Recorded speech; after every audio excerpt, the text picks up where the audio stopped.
So, you are bored, so you go to Geometry Dash to see if you can solve your boredom. You go to the awarded section to play the latest rated levels, and then you find one that you think has potential, and you click play.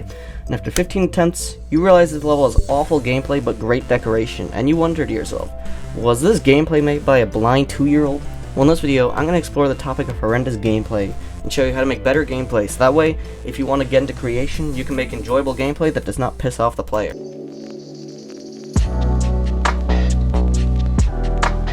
When you're playing a level, you should at least expect to be able to see what is ahead of you. If you cannot see what is ahead of you, then you may have a blind jump ahead of you. Words cannot describe how much I hate blind jumps, like even adding an indicator can at least help the player out a bit. I'll give you an example of a blind jump. So you're playing a 5-star level, and out of nowhere, you're hit with a congregation level jump scare. I know it may be funny, but adding these to a 5-star level is kinda pointless. So lesson of the day, avoid these as best as possible. And if you need to add one, make sure it's clearly communicated so everyone playing the level knows exactly what is ahead.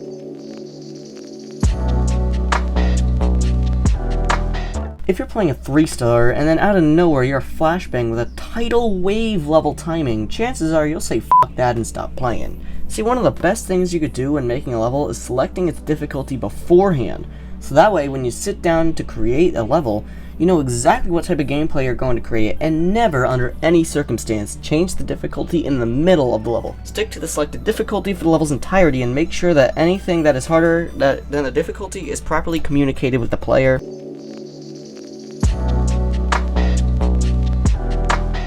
I kinda communicated this to you in the last bit, but because it's so important, never, under any circumstance, add a random timing that can increase the level from a casual 4-star that you could play in your sleep, so casual, you know, you're just clicking along to the beat, it's super easy, to a level that could compete with Solar Flare, which is in the top 25, to my understanding.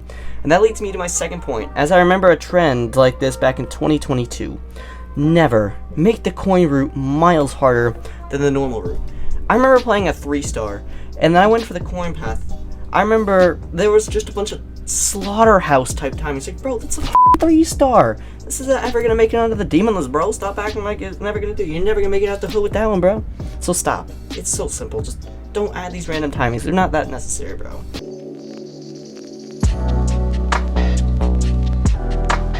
Unless you're making the worst playable level in existence, then I'd recommend that you never add any form of spam gameplay. If you don't know, spam gameplay is when you have to spam at the speed of light to be able to complete a section of the level's gameplay. An example of this is in the Extreme Demon Super Hate Me world when there are many sections of UFO spam. UFO is the most common game mode to see abused like this, so please, try your best to avoid spam gameplay and stick to actually playable gameplay, as your level will be perceived miles better than it would be otherwise.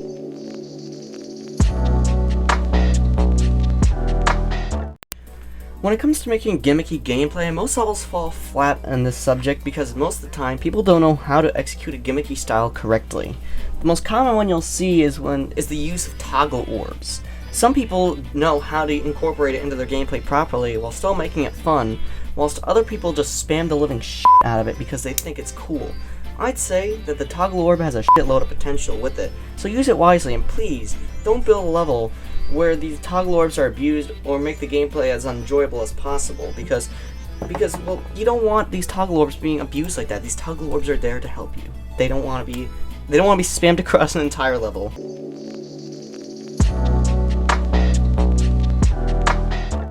So, if you were not paying attention while watching this video, then you may have missed some key points to what I was saying, so allow me to review some key points I discussed upon in this video. First of all, I said to never add a blind timing as it ruins the level's playability, and trust me bro, that is never going to compete with Congregation, so stop trying. And then I talked about changing the level's difficulty in the middle of it, and discussed why it's a terrible thing to do. Preceding that, I talked about how random timings don't make the level more enjoyable and why you should never add them, especially on coin routes. Following that, I talked about spam gameplay and why it was a terrible idea. And finally, I talked about gimmick gameplay and why you should be careful when using it, but it could be executed properly, and there are many different ways you can execute it properly. Sadly, I did not put any examples in the script, so you have to look it up yourself. So if you did not catch what I was just saying, rewind about 30 to 40 or so seconds, and you'll hear the information again. And if you did not hear the information then I guess there's no saving you then.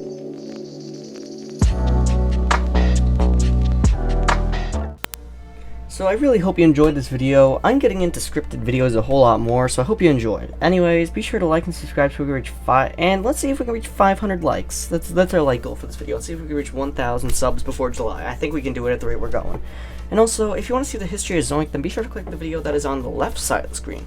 But if that does not interest you, then you can click the other video, which answers the question as if Geometry Dash is the hardest game that's on the right side of the screen. Anyways, I'm out. Goodbye, everybody. Hope you have a good day.